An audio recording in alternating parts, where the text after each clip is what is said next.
Hi again, and thanks for joining us for the after show. I'm Marcos Kounalakis, joined by Dan Mulhern and Debbie Phillips.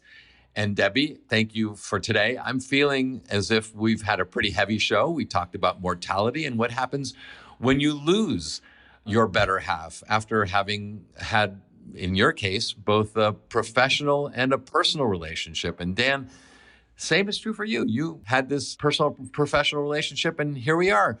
I'm just feeling enormously reflective on this issue of mortality. Well, and may I just say, I'm feeling really seen.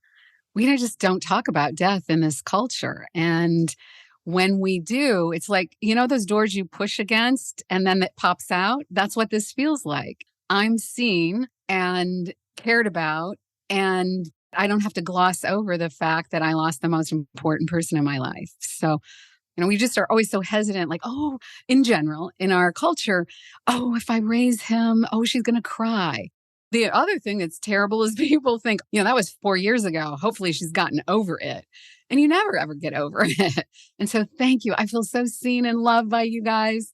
I think your reflection is so profound. And here's the thing. We fear talking about death, and you experience it as a gift. Mm-hmm. For me, to hear it touches me. It's a gift to hear it. It's a gift to think about my own wife. The takeaways for me, the importance of remembering your shared vision that you and Rob created as professionals and then lived in both spheres. It was such a joint effort.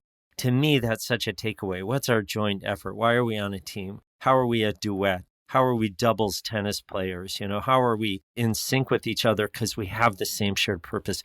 I found an album of my wife's, a photo album that she must have finished when she was about 25, and has all these pictures of her as a kid. I'm going to go and find one of those, and I'm going to put it in front of me, because there's something about the vulnerability and the tenderness of seeing yourself or your spouse or somebody as a little kid. Can I tell you guys something that was going through my head when you were interviewing me? This is like so crazy. One of the things I really miss from Rob is like he had all these affectionate, adorable names for me. And it made me wonder, like, what do you call your spouses? Like, what do you call Eleni? What do you call Jen? Like, we do share? Like, what do you call each other? We do it in Greek. We say agapimu, agape, which means love or my love. And then the second is, if I'm just sort of calling for her, again, in Greek, it's Eleniki as opposed to Eleni. Eleniki is little Eleni. It's an affectionate name for her. What's the corollary in her addressing you? She calls me Agapi as well, or Agapimu. She uses the vocative case for Marcos, which is Marco. Even though we're both born in the United States, we sort of defer to our Greek heritage for those terms of affection. I used to tell a story where I would repeat my dialogue with Jennifer, and I would say, babe, blah, blah, blah, blah, blah. And I would see people in the audience with funny looks on their face. And at some point, some woman said, I'm kind of uncomfortable about you calling her babe. And I had to say, well, that's our reciprocal. She calls me babe. It's not like she's a babe. She was a babe. She is a babe.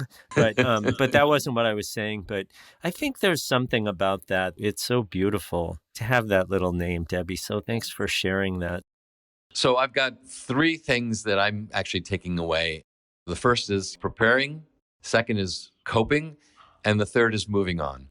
I'll be reflecting on those 3 things as a result of our conversation today with Debbie Phillips. So for myself, Marcos Kounalakis, Dan Mulhern, that's a wrap, and we'll see you next time.